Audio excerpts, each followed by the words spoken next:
ಕನ್ನಡ ಚಲನಚಿತ್ರ ನಟ ಡಾಕ್ಟರ್ ರಾಜ್ಕುಮಾರ್ ಅವರನ್ನು ಜುಲೈ 30, 2000ರಂದು ಭಾರತದ ಗಾಜನೂರಿನಲ್ಲಿ ನಟನಿಗೆ ಸೇರಿದ ತೋಟದ ಮನೆಯ ಮೇಲೆ ಸಶಸ್ತ್ರ ದಾಳಿಯ ಸಂದರ್ಭದಲ್ಲಿ ಭಾರತೀಯ ಡಕಾಯುತ ವೀರಪ್ಪನ್ ಅಪಹರಿಸಿದ್ದ.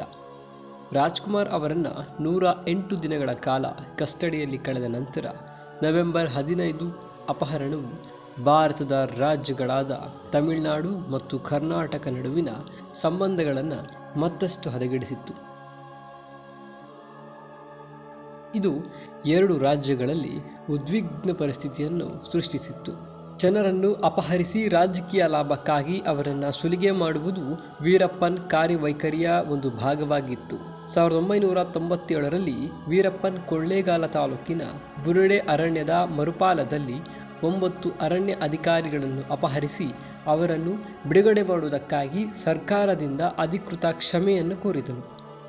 ಆದಾಗ್ಯೂ ವೀರಪ್ಪನ್ ಬೇಡಿಕೆಗಳಿಗೆ ಯಾವುದೇ ರಿಯಾಯಿತಿಗಳಿಲ್ಲದೆ 7 ವಾರಗಳ ಸೆರೆಯಲ್ಲಿದ್ದ ನಂತರ ರಾಜ್ಕುಮಾರ್ ಅವರ ಪುತ್ರ ರಾಘವೇಂದ್ರ ರಾಜ್ಕುಮಾರ್ ಅವರ ಪ್ರಕಾರ ವೀರಪ್ಪನ್ ಅವರನ್ನು ಸೆರೆ ಹಿಡಿಯಲು ನೇಮಿಸಲಾದ ವಿಶೇಷ ಕಾರ್ಯಪಡೆ STF ಅವರು ಅಂತಿಮವಾಗಿ ಸೆರೆ ಹಿಡಿಯಲ್ಪಡುವ 1 ವರ್ಷದ ಮೊದಲು ಅಪಹರಣದ ಸಾಧ್ಯತೆಯ ಬಗ್ಗೆ ಅವರಿಗೆ ಎಚ್ಚರಿಕೆ ನೀಡಿತ್ತು.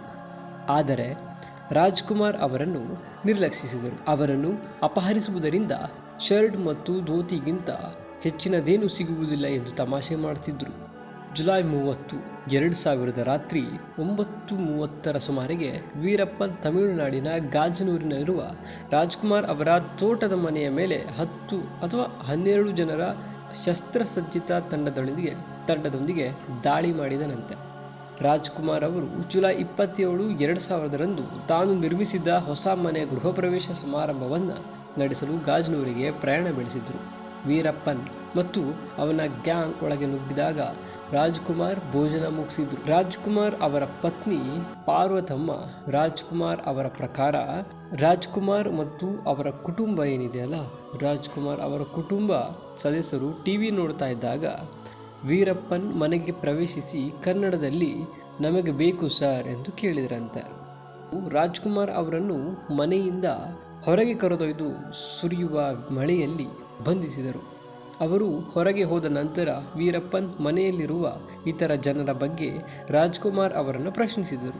ಈ ಮಾಹಿತಿಯ ಆಧಾರದ ಮೇಲೆ ವೀರಪ್ಪನ್ ಮನೆಗೆ ಹಿಂತಿರುಗಿ ರಾಜ್ಕುಮಾರ್ ಅವರ ಅಳಿಯ SA ಗೋವಿಂದರಾಜ್, ಮತ್ತೊಬ್ಬ ಸಂಬಂಧಿ ನಾಗೇಶ್ ಮತ್ತು ಸಹಾಯಕ ಚಲನಚಿತ್ರ ನಿರ್ದೇಶಕ ನಾಗಪ್ಪ ಅವರನ್ನು ಅಪಹರಿಸಿದರು. ಇದರ ಮುಂದಿನ ಪಾರ್ಟ್ ಬೇಕು ಅಂತಂದರೆ ಕಮೆಂಟ್ನಲ್ಲಿ ಹೌದು ಅಂತ ಕಮೆಂಟ್ ಮಾಡಿ. ಖಂಡಿತವಾಗಲೂ ನಾನು ಪಾರ್ಟ್ 2 ಮಾಡ್ತೀನಿ. ಸೊ ನಾನು ಅನ್ಕೊತೀನಿ ಇದು ತುಂಬ ಚಿಕ್ಕ ವಿಡಿಯೋ ಆಯಿತು ಅಂತ.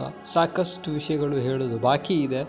ಆ ಬಾಕಿ ಇರುವಂತಹ ಪ್ರಶ್ನೆಗೆ ನಿಮ್ಮಿಂದ ಉತ್ತರ ನಮಗೆ ಬೇಕು ಅಂತ ಹೇಳಿ, ಹಾಗಾಗಿ ನಾನು ಕಾಯ್ತೇನೆ ಅಂತ ಹೇಳ್ತಾ ವಿಡಿಯೋನ ಮುಗಿಸ್ತಾ ಇದ್ದೀನಿ. ಪಾರ್ಟ್ 2 ಬೇಕಂದರೆ ಕಮೆಂಟ್ ಮಾಡಿ. ನಮಸ್ಕಾರ.